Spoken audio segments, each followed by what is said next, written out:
அன்பு மாணவ செல்வங்கள் அனைவருக்கும் வணக்கம்.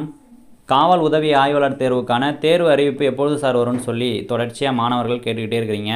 நமக்கு கிடச்சிருக்கிற தகவல் படி டிசம்பர் மாதம் உங்களுக்கு நோட்டிஃபிகேஷன் அப்படின்னு சொல்லியிருக்கிறாங்க. கிட்டத்தட்ட 1300க்கும் மேற்பட்ட காலி பணியிடங்களுக்கான அறிவிப்பாக இது இருக்கும் அப்படின்னு சொல்லியிருக்கிறாங்க. சப்போஸ் ஏதாவது நிர்வாக காரணத்தால் இந்த நோட்டிஃபிகேஷன் தள்ளி போகும் அப்படின்ற பட்சத்தில் நிறைய மாணவர்கள் நம்மளுடைய டெஸ்ட் சீரீஸில் பார்த்தீங்கன்னா கிட்டத்தட்ட 4800க்கும் மேற்பட்ட மாணவர்கள் இருக்கீங்க. இதில் 250லேருந்து 300 மாணவர்கள்கிட்ட இந்த தேர்வு எழுத முடியாமல் போகும். அப்போ இந்த தேர்வுக்கு விண்ணப்பிக்கக்கூடிய வயது தகுதி அப்படின்றது இந்த வருட டிசம்பரோட முடிவடைகிற நிலையில் நிறைய மாணவர்கள் இருப்பீங்க. அவங்களுக்காக தான் இந்த வீடியோ பதிவை நம்ம பதிவு செய்கிறோம். அது மட்டும் இல்லாமல் நிறைய பேர் பார்த்திங்கன்னா ஒரு வருட காலமாக படிச்சுட்ருப்பீங்க. நிறைய கஷ்டங்கள் குடும்ப சூழ்நிலைகளுக்கு மத்தியிலையும் இந்த தேர்வுக்காக தொடர்ச்சியாக படிச்சுட்ருப்பீங்க. அவங்களுக்காக தான் இந்த வீடியோ பதிவு. நம்ம டிஎன்யூஎஸ்ஆர்பிக்கு ஒரு கோரிக்கை கடிதம் எழுத போகிறோம். நீங்கள் அனுப்ப போகிற கோரிக்கை கடிதத்துடைய லெட்டர் ஃபார்மேட் இதுதான்ப்பா. உங்களுக்கு கீழே டிஸ்கிரிப்ஷனில் பிடிஎஃப் லிங்க் கொடுத்துருக்குறோம், டவுன்லோட் பண்ணிக்கோங்க. இது எதுக்காக அப்படின்னா நீங்கள் பார்த்து கைப்பட எழுதுறதுக்காக கொடுத்துருக்குறோம். இதை பிரிண்ட் அவுட் போட்டு அனுப்புனரில் உங்களோட அட்ரஸ் போட்டு அப்படியே அனுப்பி விட்றக்கூடாது. சரிங்களா? இதை எப்படி அனுப்பணும்னு சொல்கிறோம், நல்லா கவனிச்சிக்கோங்க. மேலே ஹெட்டிங் கொடுத்துருக்குதா, தலைப்பு கொடுத்துருக்குதா, இது என்ன கடிதம் அப்படின்றத நம்ம கொடுத்துருக்குறோம். இது எது தொடர்பான கோரிக்கை கடிதம் அப்படின்றத தலைப்பாக கொடுத்துருங்க. அதை பார்த்து அப்படியே எழுதிருங்க. சரிங்களா? அனுப்புனரில் உங்களோட பேர் அட்ரஸ் போட்டுக்கோங்க. பெறுநரில் அங்கே என்ன இருக்கோ அந்த அட்ரஸ் போட்டுருங்க. சரிங்களா? தமிழ்நாடு சீருடை பணியாளர் தேர்வு வாரிய தலைவர் அவர்கள், அவருக்கு நம்ம ரெஜிஸ்டர் போஸ்ட்டாக அனுப்ப போகிறோம். நீங்கள் ஸ்பீடு போஸ்ட்டு மற்றபடி நார்மல் போஸ்ட்லாம் அனுப்பாதீங்க, ரெஜிஸ்டர் போஸ்ட்டாக அனுப்பிச்சி விட்ருங்க. சரிங்களா? பொருள் அங்கே என்ன கொடுத்துருக்குதோ அது நீங்கள் போட்டுருங்க. காவல் உதவி ஆய்வாளர் தேர்வு அறிவிப்பு 2024 தொடர்பான கோரிக்கை கடிதம். சரிங்களா? அடுத்ததாக மதிப்பிற்குரிய ஐயான்னு இருக்கா, அதில் நீங்கள் சின்ன சின்ன ஆல்ட்ரேஷன் பண்ணணும். கீழே இந்த லெட்டரில் என்னன்னு நான் உங்களுக்கு சொல்லிடுறேன். தேர்வுக்காக தொடர்ந்து இங்கே பாருங்கள், தேர்வுக்காக கடந்த 2019 முதல் தொடர்ந்து தயாராகி வருகிறேன்.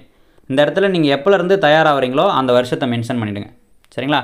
அடுத்ததாக எனக்கு திருமணமாகி 2 குழந்தைகள் உள்ளன அப்படின்னு இருக்குது இல்லையா, இதெல்லாம் பர்சனல் டீட்டெயில்ஸ்.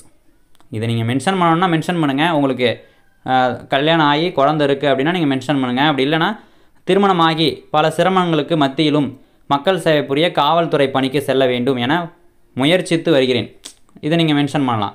அப்படி இல்லைனா திருமணம் ஆகலை அப்படின்னா பல சிரமங்களுக்கு மத்தியிலும் மக்கள் சேவை புரிய அப்படின்னு சொல்லி, நான் பல சிரமங்களுக்கு மத்தியிலும் மக்கள் சேவை புரிய அப்படின்னு சொல்லி ஆரம்பிச்சிருங்க. சரிங்களா? மற்றபடி எல்லாத்தையும் அப்படியே நீங்கள் எழுதிடுங்க. பார்த்து எழுத வேண்டியது தான். இதை அப்படியே பார்த்து எழுதி, சரிங்களா, இப்படிக்கு அப்படின்னு போட்டு நீங்கள் சைன் பண்ணிவிடுங்க. இடம் அப்படின்னா நீங்கள் என்ன ஊர்லேருந்து எழுதுறீங்க, எங்கேருந்து போஸ்ட் பண்ணுறீங்க அப்படின்றது, நாள் என்ன தேதியில் அனுப்புகிறீங்களோ அந்த நாள். சரிங்களா? இதுதான் லெட்ரு ஃபார்மெட்டு பைது.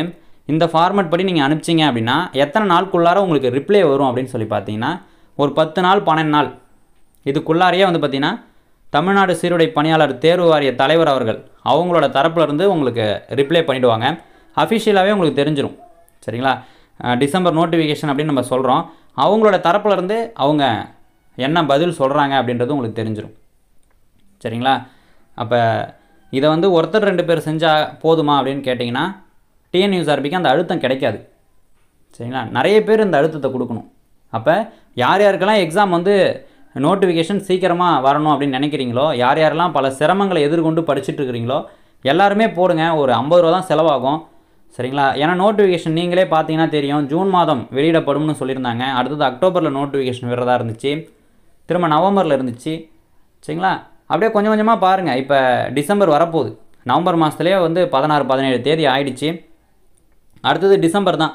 இந்த ஒரு மாதத்தை விட்டுட்டிங்க அப்படின்னா அவங்க நிர்வாக காரணம்னு சொல்லி அவங்க தள்ளி போட்டு போயிடக்கூடாது. அப்போ ஒரு அழுத்தம் நம்ம தரப்புலேருந்து நம்ம கொடுக்குறோம். இந்த அழுத்தத்தால் அவங்க நோட்டிஃபிகேஷனை சீக்கிரமாக ரிலீஸ் பண்ணுறதுக்கு வாய்ப்புகள் இருக்குது. சரிங்களா? ஒரு கன்சிடர் பண்ணுவாங்க, இவ்வளோ பேர் நமக்கு லெட்டர் ஃபார்மேட்டில் கோரிக்கை கடிதத்தை எழுதியிருக்காங்க. அப்போ நிறைய பேர் பார்த்திங்கன்னா நோட்டிஃபிகேஷனை நம்ம தள்ளி போட்டோம்னா நிறைய பேர் கேஸ் ஃபைல் பண்ணுவாங்க, அது நம்ம போர்டுக்கு நல்லது கிடையாது அப்படின்னு சொல்லி அவங்க என்ன பண்ணலாம், நோட்டிஃபிகேஷனை சீக்கிரமாக ரிலீஸ் பண்ணலாம், வாய்ப்புகள் இருக்குது. சரிங்களா? நோட்டிஃபிகேஷன் உங்களுக்கு மோஸ்ட்லி டிசம்பர் வந்துடும். சரிங்களா? அந்த மாதிரி தான் உங்களுக்கு ஏற்பாடுகள்லாம் பண்ணிகிட்ருக்குறாங்க. இப்போ பார்த்தீங்கன்னாக்கா எஸ்ஐயுமே பார்த்திங்கன்னா ட்ரைனிங் சீக்கிரமாக போயிடுவாங்க. சரிங்களா? அதனால் இந்த கடிதத்தை பார்த்திங்கன்னா முடிஞ்ச அளவுக்கு எல்லாருமே ஃபாலோ பண்ணி அனுப்பிச்சு